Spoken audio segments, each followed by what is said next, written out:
Alright, hey everybody, this is Captain Jack. I am one of the MindCrafters, and this is going to be the first in a series of a Let's Build, and I'm going to be building a nuclear power plant.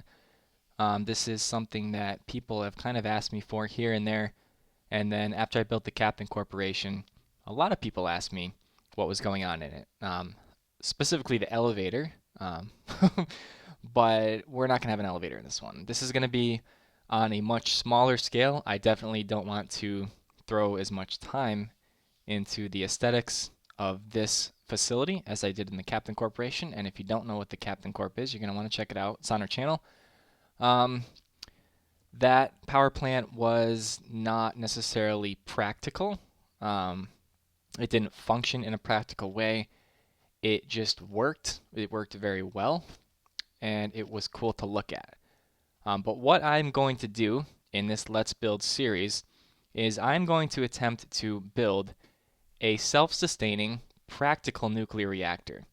And this is going to be in creative mode. I am going to be spawning in everything that I need, um, but I am not going to be using any other sources of power except for nuclear power. I'm really hoping this is going to work.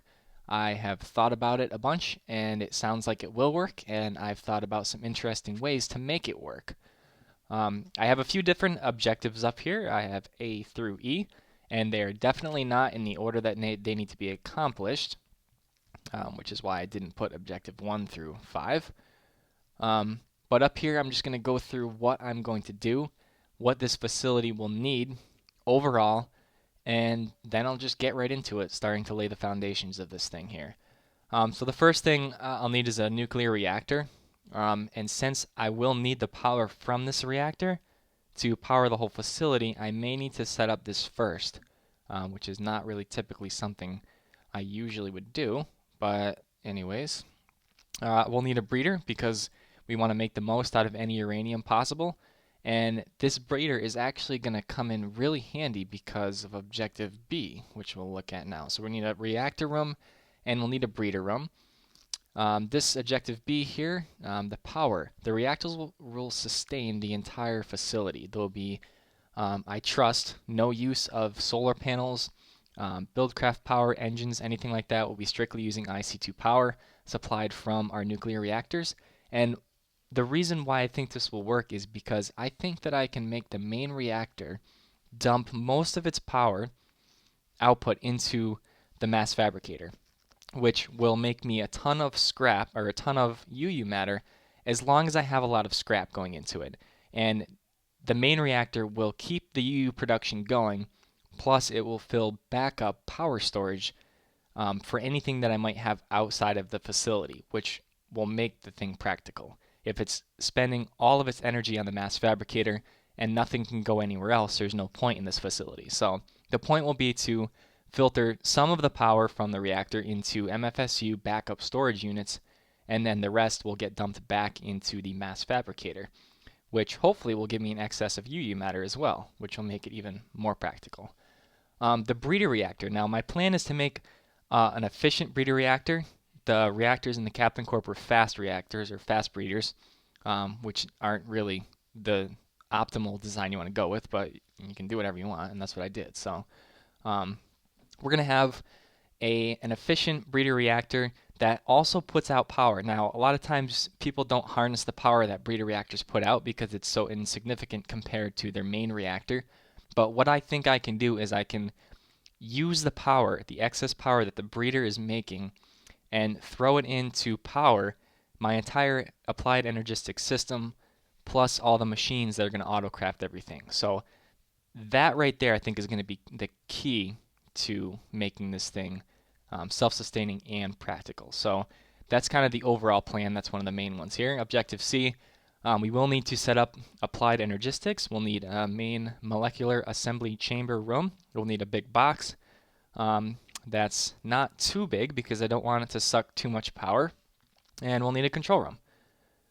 Objective D, aesthetics. Kind of asked on Facebook around what people would want to see this thing made out of. Personally, I'm a little bit sick of the gold and black after spending 2 months on the Captain Corporation. But we might end up going back to that. Definitely going to use this basalt paver, whatever you want to call it, just because I like black and white. We'll be using marble as the second one. We might throw in gold or some undetermined block color a little bit later. Oh, my plan for the main reactor room, I think I'm going to do a circular chamber. It's going to be a 17 block diameter chamber, and it's going to have 4 scrap towers on the outsides. Now, I really haven't done a lot of experimentation with scrap towers, but I have done experimentations with the scrap boxes that are the final end result of the scrap towers. And if I put a stack of scrap boxes inside a 4360, or inside a mass fab that's receiving 4360 EU per tick, it lasts a while. So I'm going to have to make enough scrap to keep the mass fabricator full of scrap boxes at all times so that I can make the maximum amount of UU matter possible with one single reactor. So these scrap towers might end up a little bit bigger than I think. So that's going to be one of the keys to these scrap towers and the use of the breeder and main reactor over here. And last but not least, here's a scrap production that I just talked about. We need a scrap production room, which I think I've decided I'm going to make 4 towers all linked into each other.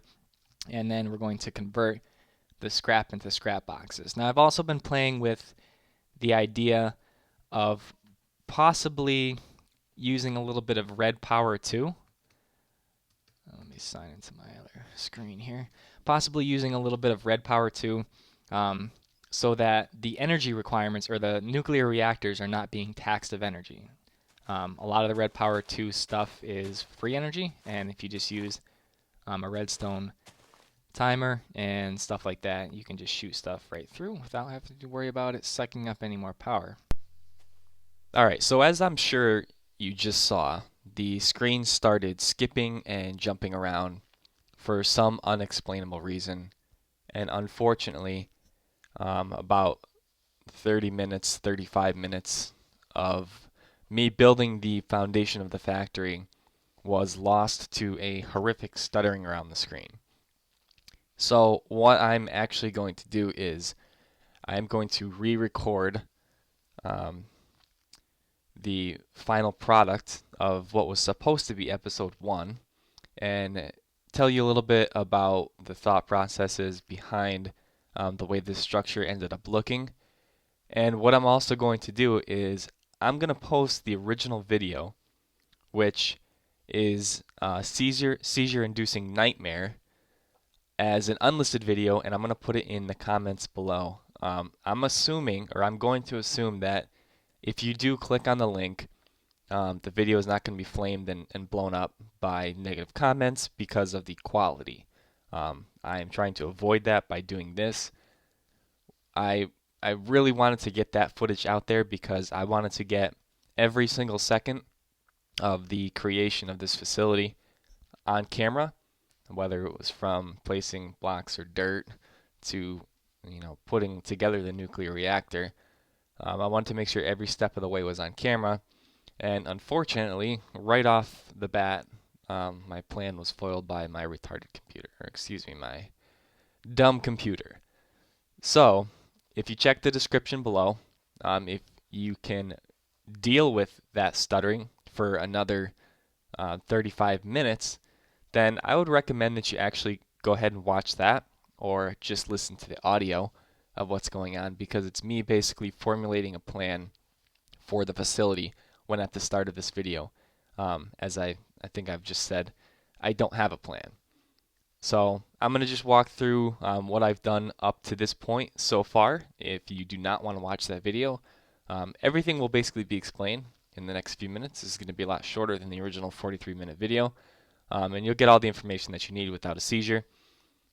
But again, if you do want to hear my thought processes and what I'm thinking as I build this facility, go ahead and check out the description, click that link, and just prepare yourself for the video quality. From then on, it looks just like what you just saw. It is watchable, but it's just terrible. So let's just get into this real quick. In the first recording of this, I kind of decided that this looked like a hungry hippo, or an alligator of some sort, unfortunately. Um, but it is what it is. It'll end up looking a lot different once the ceiling's on and everything like that. What I put down here was the foundation, and I'm just going to point out what each of the things are. On the outside of the main inner circle, you have 4 smaller circles, and those are going to be for the scrap production towers that we're using igneous extruders. The central room right here will be for the main nuclear reactor, and I built it up there so I could walk underneath. The reactor force field is going to extend down this far, so I will still be able to walk underneath it, which is good for accessibility's sake.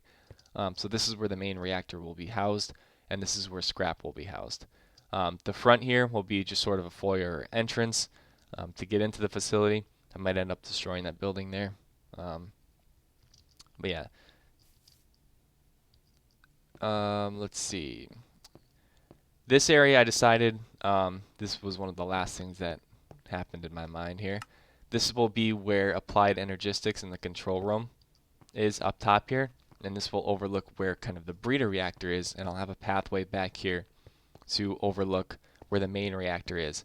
I think I'm going to put some information panels on either side here, or something to that effect, so I can monitor the heat and everything, and the duration of the reactors. Right here will be the applied energistics molecular assembly chamber. We'll sink that into the floor, and we'll put the breeder reactor right here. The more I think about this project, the more stoked I am about it, because I think it's going to work out extremely well. My design for a breeder that I think I'll be using will put out 240 EU per tick, and I'm hoping that the breeder reactor will power all the recyclers, the macerators, furnaces, and compressors needed to build the contents of the factory, while the main reactor supplies power solely to the mass fabricator. And that would be after filling up an storage unit or storage, MFSU storage, so that I can use my power elsewhere to make this reactor actually practical and feasible. So it will also move in sort of a fluid motion. We'll take, the first step will be the breeder. It will make the cells, put them into the molecular assembly chamber, the applied energistics system.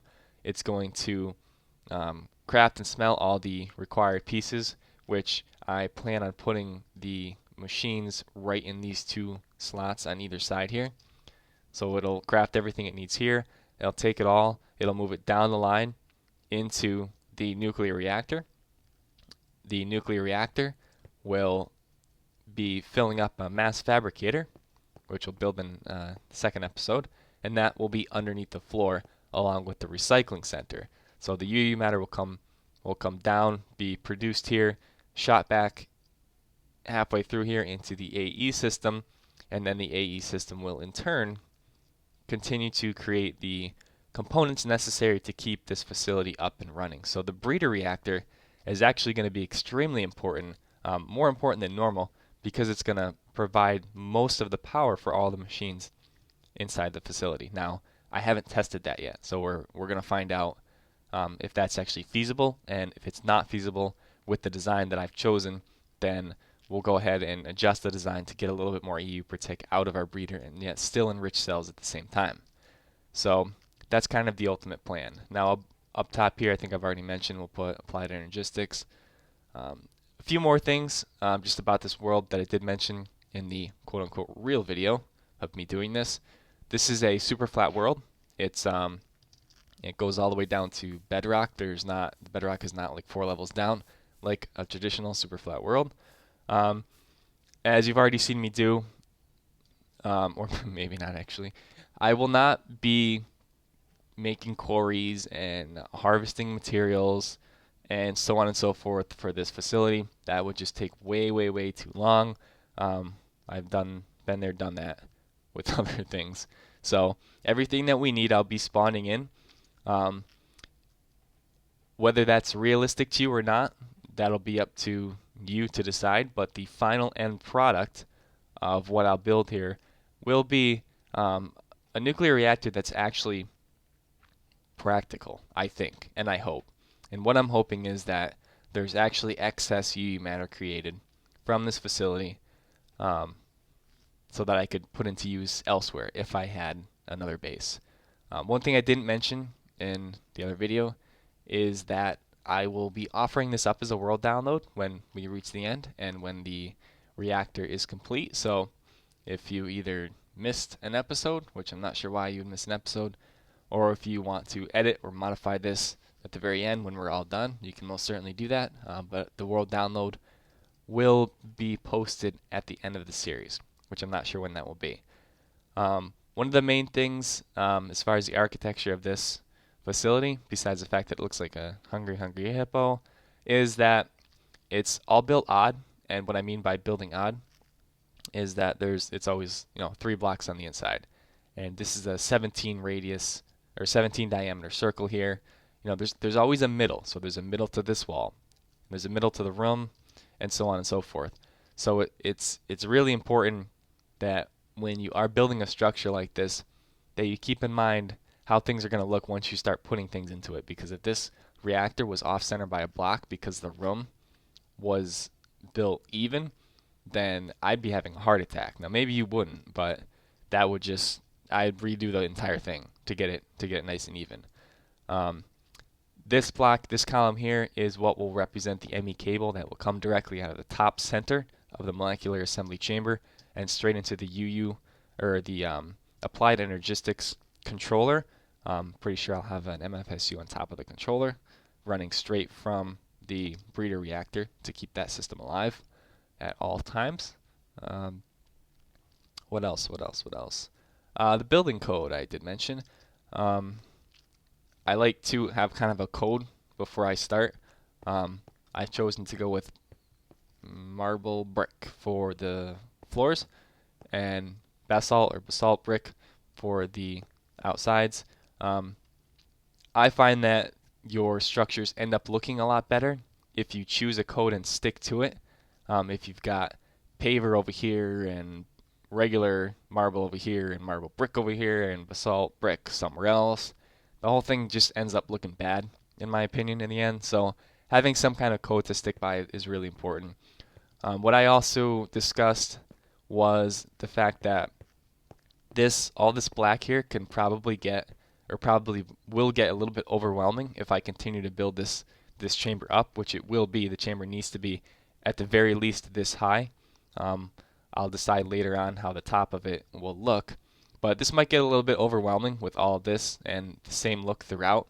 So adding in another block, either in the form of a stripe around the outside circle or columns up and down to break up the monotony of these blocks, is going to be definitely key to make this factory actually looking nice, as long as it's uniform throughout. Now I'll probably do something different with the towers, maybe vertical stripes here, horizontal stripes here, just to distinguish the two and keep it with a unique feel, or with a different feel. But I will be looking into that later. This is an even build right now.